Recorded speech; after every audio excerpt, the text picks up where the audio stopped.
In our current affairs section today, we shall be discussing about Armed Forces Special Power Act AFSPA.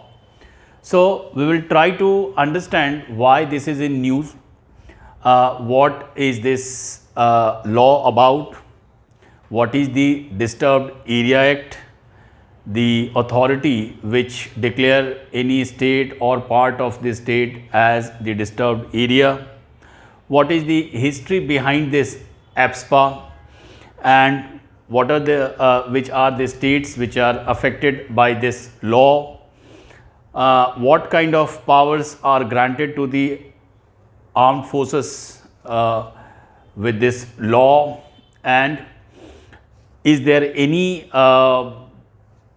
past effort to review about the working of this law. So, we shall be discussing about all these things. So, first of all, try to understand what is this AFSPA, Armed Forces Special Power Act. As the name suggests, it grants special power to the armed forces in the disturbed area. So, now we come to know another keyword, that is disturbed area. So, an area can be declared or notified to be as disturbed area by the governor of the state, by the central government, or the administrator of a union territory if they think that the civil power needs some additional support of military or other paramilitary forces, so that they can combat the situations over there in a proper manner to maintain the law and order properly. So, this law gives huge power to the military forces who come in aid to the civil forces. So, this law also gives them some discretionary power that we shall be discussing in the course of our discussion. So, now we will discuss about the history of this law.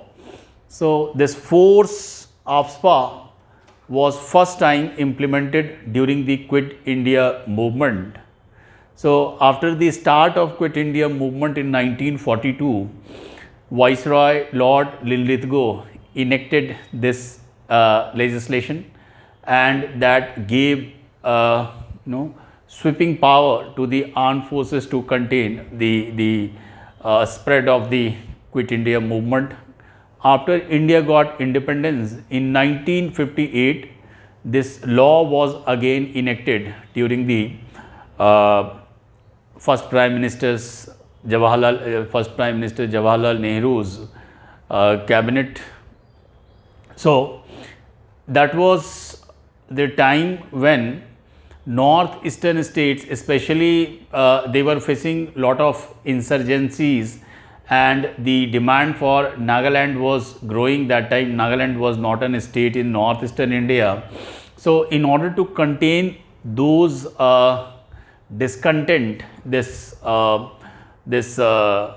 was enacted in 1958, and after that it was imposed in other areas also, like in Punjab, like in Jammu and Kashmir. But once the militancy in Punjab faded away, the law was repealed from Punjab, but still it is in continuation in the northeastern part of India and in the state of Jammu and Kashmir. Especially if we talk about northeastern India, so it is in it is there in the Nagaland, then Mizoram, then Assam, then Manipur, except Imphal, then we have Nagaland, Mizoram, then parts of Arunachal Pradesh, Arunachal Pradesh. So these all are areas which are still under the Armed Forces Special Power Act. In 2018, Mizoram was from Mizoram this act was repealed. So Mizoram was removed from this. Sorry, Meghalaya was removed.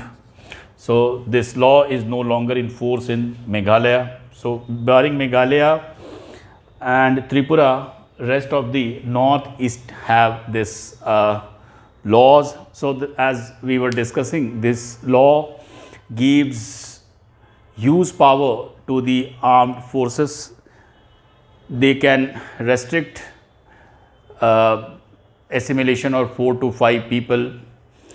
They can stop, they can search somebody or a group of people if they oppose, if they do not obey their order. If they found them to be suspicious, they can even open and fire also. Not only that, they can even arrest some person on the suspicion, but that arrested person has to be produced, has to be handed over to the local police within 24 hours. They can also enter into house without any warrant, search warrant. They can search the house. So that way, this law gives huge power to the armed forces, and that is why many activists and NGOs and civil society are opposing about this law, that this law needs some course correction because it do not protect the civil rights of a citizen.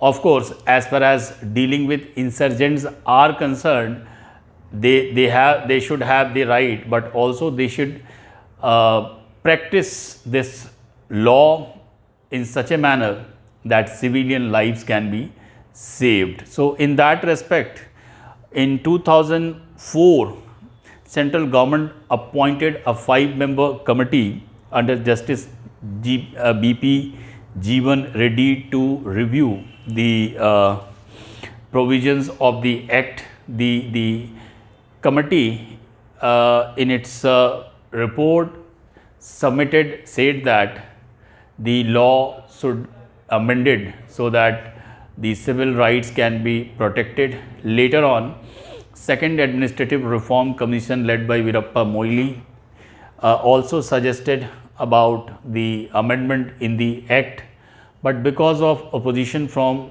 security and defense forces, this law was kept intact, and still this law gives them enough power that they could contain the spread of insurgencies in the disturbed area. But one concern that has been raised by many civil societies and groups, that while exercising this huge power, they should maintain restraint, they should apply their mind, and they should not act in arbitrary manner. They should value the life of the people.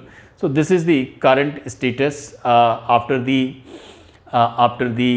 encounter in Nagaland.